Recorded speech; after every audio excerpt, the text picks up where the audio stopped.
Hello. Welcome to the weekly Top 10 Solar News brought to you by Solarika, the world's first online community dedicated to solar energy. Australian carbon tax kicks in while 250 megawatt CSP project in doubt. On July 1st, Australia's new tax on carbon emissions came into effect, in the face of major opposition from Conservative parties and public opposition. At the same time, the new Conservative Liberal National Government in the state of Queensland has threatened to withdraw support for the Solar Dawn Concentrated Solar Power (CSP) project. The 250 megawatt Solar Dawn CSP installation would be one of the largest applications of the technology in the world. It is planned to be located in Chinchilla, in the northeast Australian state of Queensland. However, it is now in doubt, with the recently elected Newman government saying that it plans to withdraw the Australian $75 million, $77 million in funding it was to contribute to the project. SAG Solarstrom concludes €65 million loan agreement. Germany's SAG Solarstrom has finalized a €65 million deal with the Deutsche Bank. The funds will be used towards the installation of photovoltaic projects in Germany and Italy.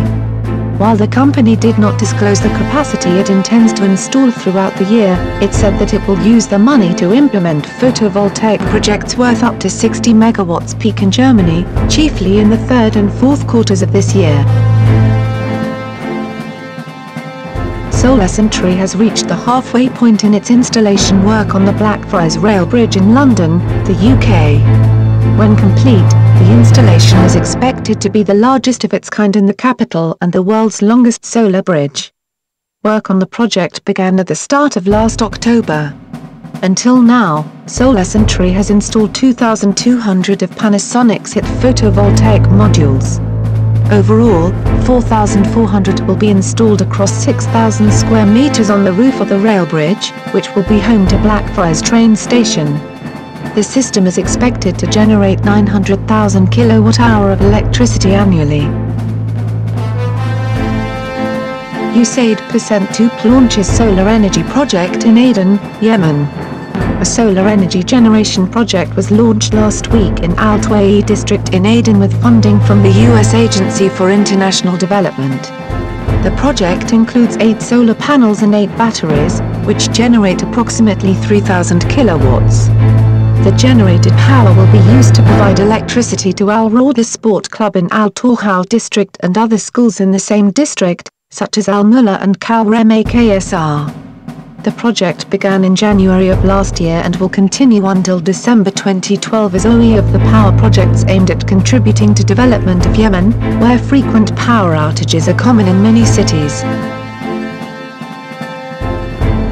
Solar Panels UK launches iPhone and iPad app. Solar enthusiasts who use iPhone or iPad for communication purposes will be happy to learn that a UK solar energy resource site, Solar Panels UK, has launched its first solar panel application for the Mac products. This app will be a solid tool to help identify which section of a roof should be chosen for optimal solar efficiency. Additionally, a version 2.0 for this app is currently in development that will factor in Sunday time data based on GPS location and also slope tilt angle of the roof to give estimated energy generation in kilowatt-hour. Solar energy surpasses grid parity in Brazil according to Brazil's national energy agency, Empresa de Pesquisa Energética. Electricity from home solar panels is now cheaper than electricity from 10 of the country's electricity providers, and the price for solar panels is even lower with available government support. Costs for solar energy fall to $586 a megawatt-hour if homeowners use a government credit program called PROSCO to buy panels. Distributors charge $240 to $709 for residential power.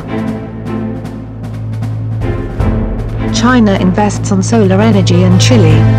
According to Reuters, Chinese renewable energy company Sky Solar and China Development Bank have joined forces with the Chilean industrial group Cito Coppers for a 300 megawatt solar energy project. According to Sky Solar, the solar park project is expected to get underway this year. The first stage will be a 2 megawatt pilot project, followed up by an 18 megawatt ground-mounted project. Once these two schemes are up and running, the remaining building works will begin and are expected to be carried out over the next 18 months. Japan opens solar energy parks. Japan opened several solar energy parks on Sunday as a new law came into force requiring companies to purchase renewable energy at a fixed price in a push for alternatives to nuclear power. The push to invest in renewable energy resources is a mark of Japan's search for alternatives to nuclear power, as 49 reactors out of 50 in the country have been shut down for safety checks and amid growing public protests.